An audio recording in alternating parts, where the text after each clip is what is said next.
Guys, welcome back to the channel पर आप सभी लोगों का एक बार फिर से स्वागत है। तो दोस्तों, आज के इस वीडियो में हम बात करेंगे कि अगर आप बैंक जा रहे हैं और पैसे जमा करना चाहते हैं, तो ये जमा पर्ची जिसको कि पे इन स्लिप भी बोलते हैं, वो आप कैसे फिल करते हैं। यहाँ पर हम भारतीय स्टेट बैंक यानी कि एसबीआई बैंक के बारे में बात करने वाले हैं, तो वीडियो को अंत तक जरूर देखें। एक एक डिटेल देखेंगे।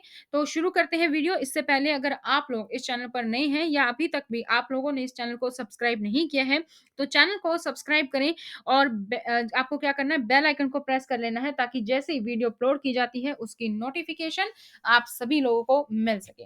तो कुछ इस तरीके का फॉर्म होता है पैसा जमा करने के लिए। अगर आप इसको देखेंगे तो इस फॉर्म के दो पार्ट होते हैं।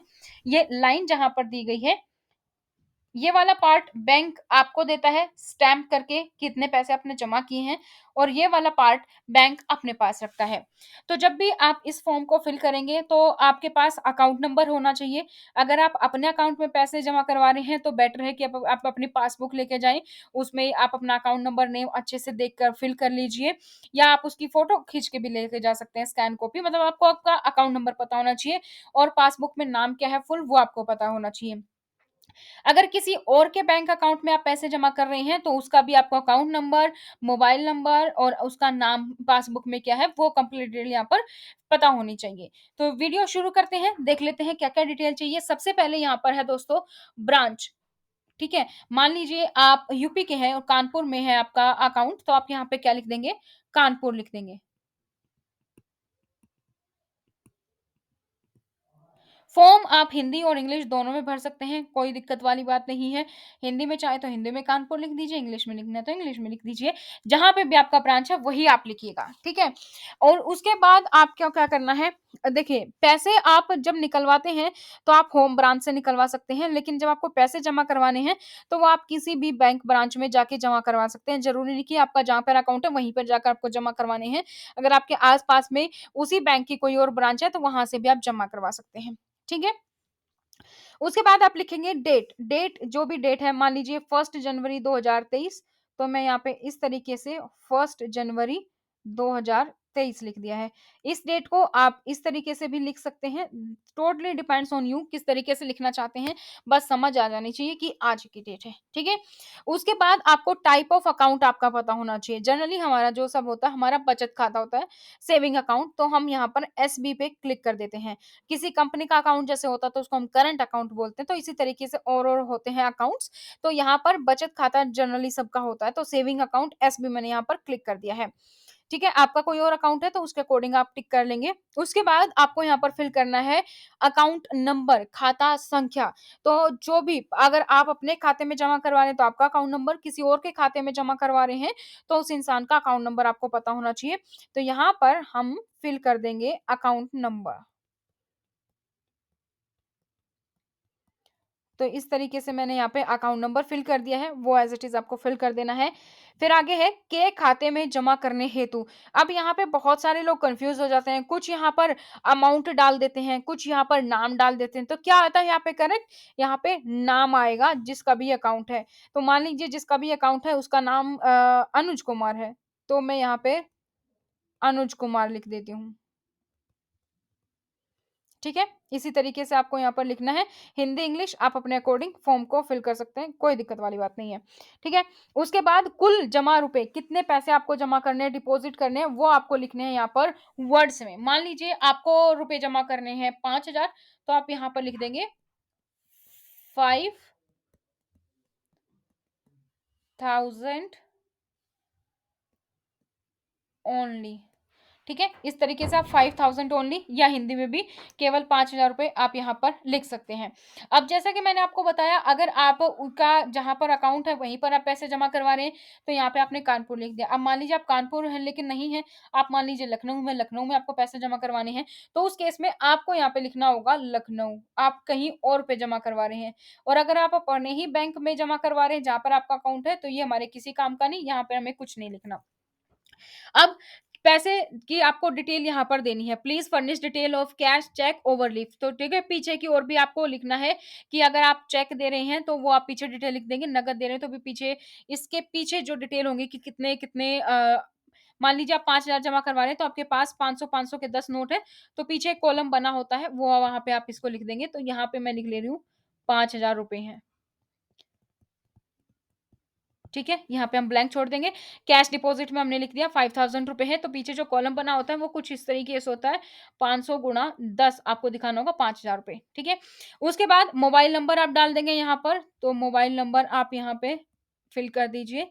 जो जिसका भी अकाउंट नंबर है उसका मोबाइल नंबर यहाँ पे फ़िल कर दीजिए। अब पैन कार्ड पूछा गया है, तो पैन कार्ड ज़रूरी है अगर आप अमाउंट 50,000 से ज़्यादा जमा करवा रहे हैं। अगर आप 50,000 से कम की अमाउंट जैसे कि 5,000 है, तो यहाँ पे पैन की ज़रूरत नहीं है। अगर इन केस ये अमाउंट 5 50,000 से ज़्यादा होती तो उस केस में पैन कार्ड ज़रूरी होता और पैन कार्ड की डिटेल आप यहाँ पे फ़िल कर देंगे।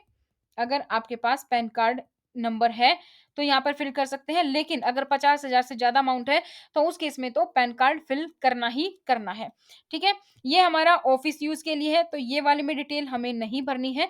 यहाँ पे साइन कर देना है, तो नाम क्या था बंदे का? अनुज कुमार, तो मान लीजिए अनुज कुमार के साइन हो गए।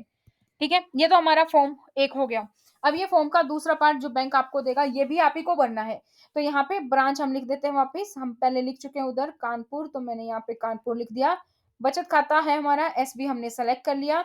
उसके बाद डेट है, डेट यहाँ पे भी हमें फिल करनी है 1 जन 2023, ठीक है? अकाउंट नंबर जो भी है आपका वो आपको यहाँ पे फिल करना है, जो भी आपका अकाउंट नंबर है, सेम एज़ इट इज़ आपने यहाँ पे फिल कर दिया है। ठीक है?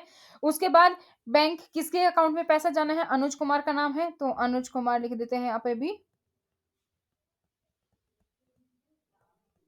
ठीक है? उसके खाते में जाना है और कि खाते में जमा कराने हेतु, ठीक है? यहाँ पे हमने लिख दिया। कितने पैसे हैं, यहाँ पे लिखना है शब्दों में 5,000 ओनली और जमा करवाने हैं कैश, कैश हमने जमा करवाया है तो 5,000 रुपए। या इसी तरीके से सेम इस फॉर्म की शॉर्ट कॉपी है आपको जो मिलती है, तो 500 के 10-10 500-500 के 10 नोट हैं, तो ये मैंने लिख दिया यहाँ पे। ये हमें नहीं फिल करना है क्योंकि ये वापस से ऑफिस यूज़ है, तो ये नहीं करने हैं। जब आप पैसे निकलवाने जाते हैं, तो आपको खुद जाना होता है पैसे निकालने के लिए, आपकी पासबुक लेके आपके साइन चाहिए होते हैं। लेकिन जब आप पैसे जमा करवा रहे हैं, तो आपके बिहाफ़ पे कोई भी पैसे जमा करवा सकता है। अब मान लीजिए ये अनुज कुमार का अकाउंट है, अनुज कुमार पैसे देने नहीं जा रहे हैं, कोई और जा रहा है। तो यहाँ पे ज़रूरी नहीं है कि अनुज के साइन हो, यहाँ पे कोई और भी साइन कर सकता है। मान लीजिए पवन है, तो यहाँ पे पवन ने साइन कर दिए, तो उसमें कोई दिक्कत वाली बात नहीं है। पैसे कोई भी जमा करवा सकता है, निकलवा आप खुद सकते हैं अपने बैंक अकाउंट से, ठीक है? तो इस तरीके से आपको ये पूरा फॉर्म फिल करना है, पूरी इन्फॉर्मेशन मैंने आपको दे दी है।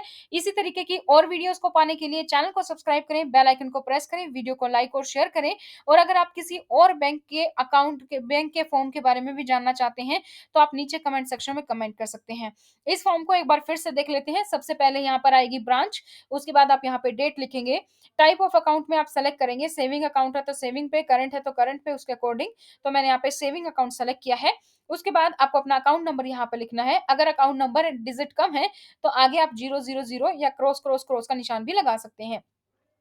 के खाते में जमा करने हेतु यहाँ पे नेम आता है, यहाँ पे बहुत सारे लोग गलती करते हैं, कई बार यहाँ पर अमाउंट भर देते हैं, जो कि गलत है। यहाँ पर नेम आएगा, किसका खाता है उसका नाम आएगा, जिसका अकाउंट नंबर है उसका ही अकाउंट नंबर आएगा। फिर उसके बाद जमा कितनी करनी है, मान लीजिए 5,000 है, तो आप यहाँ पर हिंदी में 5,000 रुपए या 5,000 रुपीज़ लिख देंगे, शब्दों में हमें लिखना है। उसके बाद यहाँ पर डिटेल देंगे कि 500-500 के 10 नोट है तो 5,000 5,000। कुछ बैंकों में फॉर्म में यहीं पर होती है डिटेल, कुछ में पीछे होती है, तो एसबीआई का इसमें पीछे होती है, तो उसके अकॉर्डिंग आप यहाँ पर लिख देंगे। उसके बाद आपको यहाँ पर अपना मोबाइल नंबर और पैन कार्ड नंबर लिखना है और यहाँ पे सिग्नेचर करने हैं, that's it. Pan card number तब ज़रूरी है जब आपके 50,000 से ज़्यादा अमाउंट हो, अगर कम है तो आपको पैन कार्ड नंबर भरने की ज़रूरत नहीं है। यही सारी डिटेल आपको इस फॉर्म में फिल करनी है और ये पर्ची आपको बैंक वाले से लेकर आनी है, वो इस पे स्टैम्प और साइन करके आपको दे देता है। तो ये बैंक की वजह से पर्ची आपको लेकर आनी है पूरी इन्फॉर्मेशन के लिए, ठीक है? तो ये थे आज की वीडियो में, फिर मिलेंगे नई जानकारी के साथ, नई वीडियो के साथ। Thank you so much, bye bye, take care.